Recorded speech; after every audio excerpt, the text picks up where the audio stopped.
बरतानिया में खड़ी होकर मरियम नवाज ये कहती हैं कि मैं हल्फन कहती हूं कि मैंने या नवाज शरीफ ने किसी से इंतकाम नहीं लिया। अब जो गुज़िश्ता 3.5-4 साल से इन्होंने पाकिस्तान की मिलिट्री एस्टेब्लिशमेंट के साथ मिलकर किया वो क्या था। वैसे ये लोग तो ना 3 में ना 13 में इनकी औकात ही नहीं है किसी से इंतकाम लेने की या बदला लेने की। तो मिलिट्री एस्टेब्लिशमेंट है जो इनके साथ मिल गई है। जर्नैल अगर नवाज शरीफ का हाथ ना थामे तो नवाज शरीफ की तो टके की औकात नहीं है इस वक्त। नवाज शरीफ तो पाकिस्तान में एक SHO से नहीं लड़ सकता अब जो हालात हो गए हैं। तो ये पाकिस्तान की जो फौजी एस्टेब्लिशमेंट है उसके पास सारी ताकत है। आसिम मुनीर के पास, उनके किचन कैबिनेट के पास ये लोग पावर एंजॉय कर रहे हैं। मोहसिन नकवी की ताकत नवाज शरीफ की ताकत से कई गुना ज्यादा है आज के दौर में। तो अब इन्हें फिक्र पड़ गई है कि जनाब ये जो हसीना वाजिद के साथ हो गया या जो एक अवाम के अंदर शऊर आ गया है, जो हर तरफ रोला पड़ा हुआ। अभी मैं यूरोप से होकर आया हूं भाई, लोगों के सेंटीमेंट्स ऐसे खौफनाक है मैं आपको बता नहीं सकता। जो लोग हमें मिलते हैं वो भड़के हुए हैं। जो लोग हमें सड़कों पे मिलते हैं, बाजारों में मिलते हैं, वो बहुत गुस्से में है। वो ये कहते हैं पाकिस्तान का मजाक बनाकर रख दिया एस्टेब्लिशमेंट ने, और वो इन सारे सियासतदानों को उनका सहूलतकार समझते हैं, इनको बराबर का कसूरवार समझते हैं।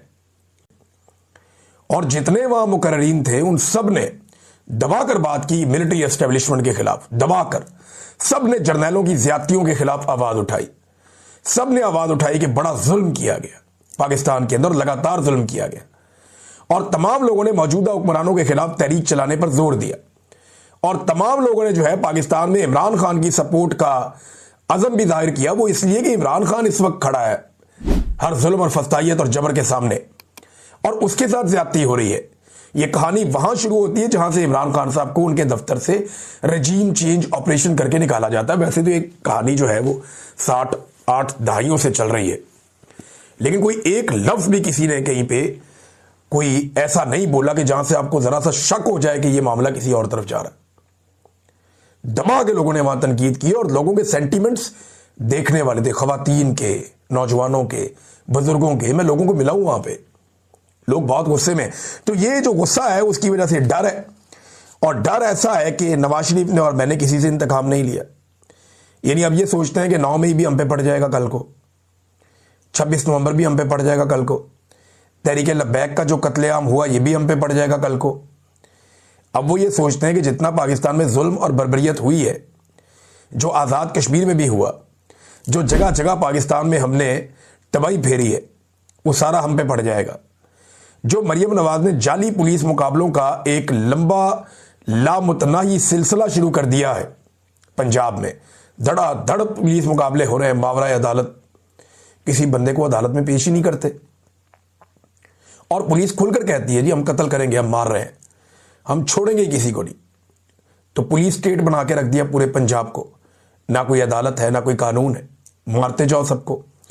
तो ये सारी चीजें जब आप इकट्ठी करके देखते हैं तो मरियम नवाज को और नवाज शरीफ को खौफ आना ये एक ऑब्वियस चीज है। उन्हें डर लगना चाहिए। जो उन्होंने पाकिस्तानियों के साथ कर दिया उसके बाद उनका डरना बनता है, और वो ये भी जानते हैं कि कल को एस्टेब्लिशमेंट ये सारा कुछ उन पे डाल देगी।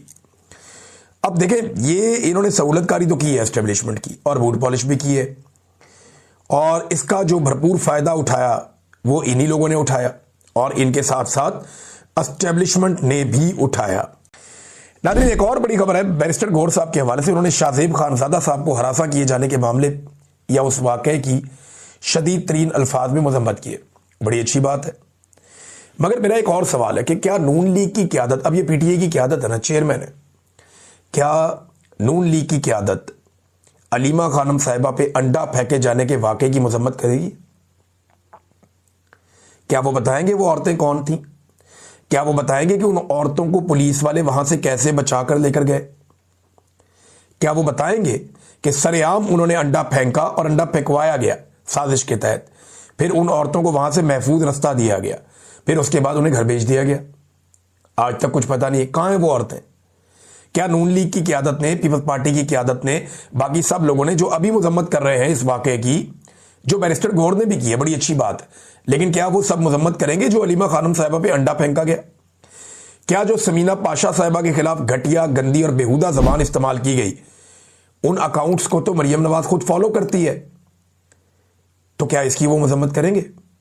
क्या वो मजम्मत करेंगे जो अलीना शिगरी साहिबा के साथ हुआ और जितने घटिया अल्फाज बोले गए जब उनका नाम डाला गया इमरान खान साहब से जेल में मुलाकातियों की लिस्ट में बतौर एक जर्नलिस्ट?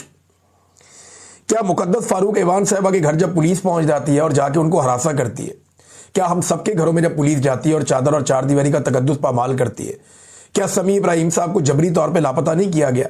क्या औरिया मकबूल जान साहब को जबरी तौर पे लापता करके तशद्दुद नहीं किया गया? क्या आफ्ताब इकबाल साहब को जबरी तौर पे लापता नहीं किया गया, उन्हें पाकिस्तान छोड़कर बाहर नहीं आना पड़ा?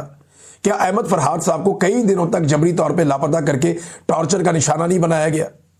क्या उनकी अहलिया को गिरफ्तार करके उनको रुसवा नहीं किया गया? क्या साबिक वजीर आजम की अहलिया पर इद्दत जैसा घटिया केस बनाकर उनकी पगड़ी नहीं उछाली गई? तो अगर आपने एक पैमाना इज्जत का रखना है तो वो सबके लिए होगा। ये नहीं होगा कि एक तरफ आप कुछ और कहें और एक तरफ आप कुछ और कहें। मैं हर उस वाकये की मजम्मत करता हूं जहां पे फैमिली की मौजूदगी में किसी को हरासा किया जाए। हम भी अपनी फैमिलीज के साथ बाहर निकलते हैं, वुल्नरेबल होते हैं, कोई वाकया हो सकता है, मोहित पीरजादा के साथ हो सकता है, मेरे साथ हो सकता है, साबिर भाई के साथ हो सकता है, कोई शरारत कर सकता है, कोई चालाकी या होशियारी कर सकता है। लेकिन अगर आपने पैमाना रखना है तो सबके लिए एक जैसा रखना है। अलीमा खानम साहिबा पे भी ज्यादती हुई थी, जुल्म हुआ था, उनके साथ भी जो हुआ, शहीद अरशद शरीफ की अहलिया के ऊपर किसने कीचड़ उछाला था, जरा ये भी पता करके आप बता दें, आपको पता चल जाएगा। उनकी फैमिली के ऊपर कीचड़ उछाला गया, एक शहीद की फैमिली के ऊपर, खवातीन को सड़कों पे यहां घसीटा गया। तो वहां पे भी कंडेम किया जाए, वहां पे भी जो है मजम्मत की जाए इन सारे वाकयात की। आसमा शराजी साहिबा ने माजी में एक कॉलम लिखा था इमरान खान साहब के दौरे हुकूमत में, ये एक तजाद आ गया, मैं चाहता हूं मैं इसको रिपोर्ट करूं और इसकी ऊपर एहतियात करनी चाहिए। देखिए, उन्होंने एक कॉलम लिखा था माजी में और जब उनसे उस वक्त सवालात पूछे गए थे और उनके साथ आलिया हमजा साहिबा बैठी थी आसमा शराजी साहिबा के साथ, तो उन्होंने कहा था जी मैंने कहा नाम लिया बुशरा बीबी का, यानी वो एक तरह के डिनाइल में चली गई। उन्होंने कहा जी मैंने तो एक कॉलम लिखा है जादू टूने के ऊपर, मैंने तो बुशरा बीबी का नाम ही नहीं लिया।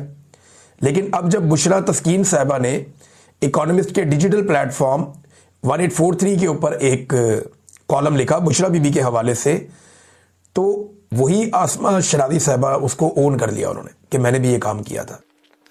एक वक्त था उन्होंने कहा मैंने बुशरा बीबी के बारे में कहीं नाम नहीं लिया, अब वो कह रही है जी मैंने उन्हीं के बारे में कॉलम लिखा था। ये एक तजाद है और क्योंकि उस वक्त वो लोग हुकूमत में थे तो शायद इस बात का भी खदशा होता है। आज वो अपोजिशन में है, बुशरा बीबी जेल में बंद है, तो कोई भी उनके ऊपर हमला आवर हो सकता है, उन्हें मार सकता है। तो यहाँ जो कमज़ोर है, जो दबा हुआ पिसा हुआ, उसको मारना बहुत आसान होता है। अच्छा खासा अमन मुआहिदा हो रहा था और चीज़ें बेहतरी की तरफ जा रही थी। किस तरीके से डोनाल्ड ट्रंप ने सारे मामले को ख़राब कर दिया, आसिम मुनीर साहब की मेहनत कैसे ज़ाया हो गई, ये मैं आपको बताता हूँ अभी थोड़ी देर में। लेकिन सबसे पहले मैंने एक सर्वे करवाया था क्योंकि आलमी सतह पे कुछ पाकिस्तान की रेलिवेंस बड़ी है और वो पाकिस्तान की वजह से बड़ी है और अमेरिका की वजह से भी बड़ी है क्योंकि अमेरिका पाकिस्तान पे बहुत ट्रस्ट कर रहा है। दूसरा, पाकिस्तान इस खित्ते में एक ऐसा मुल्क है जो इस जंग का हिस्सा नहीं था, तो पाकिस्तान को ये मौका मिला कि पाकिस्तान जंग बंदी के लिए अपना किरदार अदा कर सकता है। डोनाल्ड ट्रंप को फेस सेविंग के लिए पाकिस्तानी सियासी और मिलिट्री क़यादत से बेहतर कोई और मिला नहीं, तो पाकिस्तान को ये मौका मिल गया और उसकी पजीराई भी पाकिस्तान को मिली जो मिलनी भी चाहिए थी। पाकिस्तान ने मेहनत भी की इस सिलसिले में। तो ये रोला डाल दिया पाकिस्तान में बहुत सारे टाउटों ने और बहुत सारे लोगों ने कि जनाब इमरान खान की मकबूलियत ख़त्म हो गई, इमरान खान किस्सा पारीना हो गया। आज तो जो है वो कॉलम भी लिख दिए गए अखबारात के अंदर कि जनाब इमरान खान को तो अब लोग भूल गए हैं, अब तो जनाब इमरान खान को लोग याद ही नहीं रखते, अब तो रेलिवेंसी जो है वो उन लोगों की है जिनकी हुकूमत है या रजीम जिनके कंट्रोल में है। तो जो सबसे रजीम का मकबूल और ताकतवर आदमी है वो तो फील्ड मार्शल आसिम मुनीर है, तो उनके साथ इमरान खान की मकबूलियत का एक मुवाजना करने के लिए हमने सर्वे करवाया और ये सर्वे का रिजल्ट सारा का सारा सोशल मीडिया पे पड़ा हुआ है, आप जाके वहां देख सकते हैं, बड़ा आसान है। अच्छा, अब हम जब सर्वे करवाते हैं ना, माजी में हम सर्वे करवाते थे, पोल करवा लेते थे, तो पोल के अंदर हमने नोट किया कि 2 नंबरी होना शुरू हो गई। वो कैसे? बॉट्स को इस्तेमाल किया जाता था पॉलिटिकल पार्टीज की जानिब से, यानी अगर पाकिस्तान तहरीक इंसाफ के पास ज्यादा पैसा है या वो बॉट्स को ज्यादा खरीद सकते हैं, पे कर सकते हैं, तो वो पोल जीत जाएंगे। PMLN के पास है तो वो जीत जाएंगे, फील्ड मार्शल आसिम मुनीर के पास है तो वो भी जीत जाएंगे। तो ये इस तरीके से ये पोल के अंदर 2 नंबरी होती थी, लेकिन कमेंट्स के अंदर हो नहीं सकती। हाँ, आप जाली अकाउंट्स को इस्तेमाल कर लेते हैं, फेक अकाउंट्स आप बनाकर इस्तेमाल कर लेते हैं, लेकिन जब कमेंट्स के अंदर पोलिंग होती है तो उसमें बड़ा मुश्किल होता है कि बड़े पैमाने पे कोई असरअंदाज हो, यानी 5-10% असरअंदाज हो सकता है कोई, इससे ज्यादा या हो सकता है 20% हो जाए, 25% हो जाए, इससे ज्यादा असरअंदाज होना मुमकिन नहीं होता। जितना पोल बड़ा होता जाता है उतनी ज्यादा उसमें धांधली का इम्कान कम होता चला जाता है। तो हमने पोल करवाया, ये मैं आपके सामने पोल रखता हूं सबसे पहले, और ये सिर्फ हमने नहीं करवाया, ये बहुत सारे लोगों ने करवाया। अभी तक जो हमने पोल देखे हैं सोशल मीडिया पे इस दावे के बाद कि इमरान खान साहब की मकबूलियत खत्म हो गई है, उनकी तादाद लगभग 1000 के करीब है जो पोल्स हुए हैं, और सबके नताइज लगभग यही है जो मैं आपको अब नतीजा सुनाने वाला हूं। तो अवामी सर्वे हमने करवाया, इमरान खान बमुकाबला फील्ड मार्शल आसिम मुनीर। एक तो मैं पहले सबसे माफी चाहता हूं, ये सरकारी मुलाजिम के साथ मैंने कौमी लीडर का मवाजना किया, लेकिन इसके अलावा रास्ता कोई नहीं था। यानी नवाज शरीफ साहब का बनता नहीं है इसमें, वो बिल्कुल इररेलेवेंट है। शहबाज शरीफ जो है वो खुद एक मुलाजिम है, तो उनका कोई किरदार है ही नहीं बीच में। तो जिस आदमी के कंट्रोल में सारी चीजें हैं पाकिस्तान की, उसी के साथ ही मवाजना किया जा सकता था। जिनकी गुड्डी सारे चढ़ा रहे हैं या जिनकी बात सारे कर रहे हैं, उन्हीं के साथ करना था, मजबूरी थी, वरना एक सरकारी मुलाजिम का एक अवामी लीडर के साथ मैं कभी भी मुकाबला ना करवाता। बहरहाल सवाल हमने ये पूछा कि आजकल टाउटों ने मकबूलियत का बड़ा रोला डाला हुआ है, चले पाकिस्तानियों से सर्वे करवा लेते हैं, आपको इन दोनों में से कौन पसंद है। सवाल यह था कि आपको इन दोनों में से कौन पसंद है। इमरान खान के लिए 1 और आसिम मुनीर के लिए 2 टाइप करें, और 24 घंटे के बाद रिजल्ट जारी किया जाएगा। अब जनाब जो हमारे पास लोगों के वोट आए हैं वो लगभग 25,000 से भी क्रॉस कर गए अब तक, तो यानी अब तो मेरे ख्याल में 30,000 के करीब पहुंचने वाले होंगे। बहुत बड़ी तादाद में लोगों ने वोटिंग की है इसमें, और जो कुल तजरिया शुदा ट्वीट्स हैं, यानी जो लोगों ने इसके ऊपर वोट डाले हैं, नीचे लोगों ने जो कमेंट किए हैं, वो टोटल है जी 26,793 जिस वक्त हमने इसको नतीजे को निकाला। अब तो ये और ऊपर चले गए होंगे। तो 26,793 लोगों ने अपनी राय का इजहार किया। जो नतीजा निकला, मेरा चैलेंज है कोई भी अपने आर्टिफिशियल इंटेलिजेंस के टूल के जरिए से या गिनती करके इसको देख ले, नतीजा यही निकलेगा। लगभग 1-आधा% ऊपर नीचे हो गया तो हो गया, क्योंकि अभी वोटिंग हो रही है। और हमने एक काम किया है कि 1 और 2 की ऑप्शन हमने दी थी, तो अगर किसी अकाउंट ने मल्टीपल टाइम 1 का ऑप्शन दबाया, यानी इमरान खान को मल्टीपल टाइम वोट डालने की कोशिश की, तो हमने अपने आर्टिफिशियल इंटेलिजेंस टूल के जरिए से उसको माइनस कर दिया। और अगर किसी अकाउंट ने मल्टीपल टाइम आसिम मुनीर के लिए 2 टाइप करने की कोशिश की तो उसको भी माइनस कर दिया। जिन लोगों ने गालम गलोच की है उनको भी इससे बाहर निकाला गया है। तो नताइज कुछ इस तरह है कि 93.1% इमरान खान की मकबूलियत, यानी लोग इमरान खान को पसंद करते हैं जिन्होंने 1 का ऑप्शन लिया है, और जिन्होंने 2 का ऑप्शन लिया वो 6.9% है, यानी फील्ड मार्शल आसिम मुनीर को पसंद करने वाले। अच्छा, इन अकाउंट्स का हमने तज्जिया किया जो फील्ड मार्शल आसिम मुनीर को पसंद कर रहे हैं, तो ये पीपल्स पार्टी, PMLN और फजल रहमान की पार्टी के अकाउंट्स हैं जो इमरान खान के मुकाबले में आसिम मुनीर को पसंद कर रहे हैं। बाकी पॉलिटिकल पार्टी भी आसिम मुनीर साहब को पसंद कर रही हैं, लेकिन 93.1% लोग इमरान खान को पसंद कर रहे हैं। अल्फाज का इस्तेमाल, इसमें लफ्ज इमरान खान जितनी मरतबा टाइप किया गया जवाबात में वो 82.0% यानी 82% है, और ये इमरान खान का लफ्ज इस्तेमाल किया गया। और लफ्ज आसिम मुनीर जो इस्तेमाल किया गया वो 18% तक ये लफ्ज इस्तेमाल किया गया। 82% इमरान खान का लफ्ज बोला गया और 18% आसिम मुनीर का लफ्ज जो है वो टाइप किया गया। अच्छा जी, पाई चार्ट आप देख लें, इसमें आपको ये नजर आ जाएगा। ये रेड वाला सर्कल का हिस्सा है ये इमरान खान को पढ़ने वाले वोट हैं, और ये जो ग्रे वाला सर्कल का हिस्सा है छोटा सा, ये आसिम मुनीर साहब को पढ़ने वाले वोट हैं। और जनाब नामों के तस्करे वाला भी आप ले लें पाई चार्ट, इसमें इमरान खान का नाम चाहे तनकीद के लिए लिया चाहे तारीफ के लिए लिया, और आसिम मुनीर का नाम चाहे तनकीद के लिए लिया चाहे तारीफ के लिए लिया, तो कितना रेलिवेंट है इमरान खान के 82% इमरान खान और 18% आसिम मुनीर। तो जनाब ये रिजल्ट था, ये मैंने आपके सामने रख दिया। अब आ जाए आप, यानी मैं ये तसल्ली करवाना चाहता हूं कि सरकारी मुलाजिम कभी भी पॉलिटिकल लीडर का मुकाबला नहीं कर सकता। ये ज़ियाउल हक बंदूक की नोक के ऊपर आकर बैठा हुआ था, अयूब खान ने बंदूक के बलबूते के ऊपर यहां पे रूल किया है, मुशर्रफ ने भी यही किया है। बाजुआ का नाम लेने वाला आज मुल्क में कोई नहीं है। आसिम मुनीर साहब जिस दिन रिटायर होंगे खत्म हो जाएंगे, कोई इनका पूछेगा भी नहीं। लियाकत अली खान को, जुल्फिकार अली भुट्टो को, फातिमा जिन्ना को, बेनजीर को लोग आज भी याद रखते हैं। नवाज शरीफ का नाम भी जिंदा रहेगा, मुशर्रफ का नाम नहीं रहेगा, ये हम अच्छी तरह जानते हैं। और आसिम मुनीर साहब का नाम भी ऐसे ही खत्म हो जाएगा जैसे जनरल बाजुआ लैट्रीन में गिरे, कोई उनका नाम लेने वाला ही नहीं है, कोई उनका पूछने वाला ही नहीं है।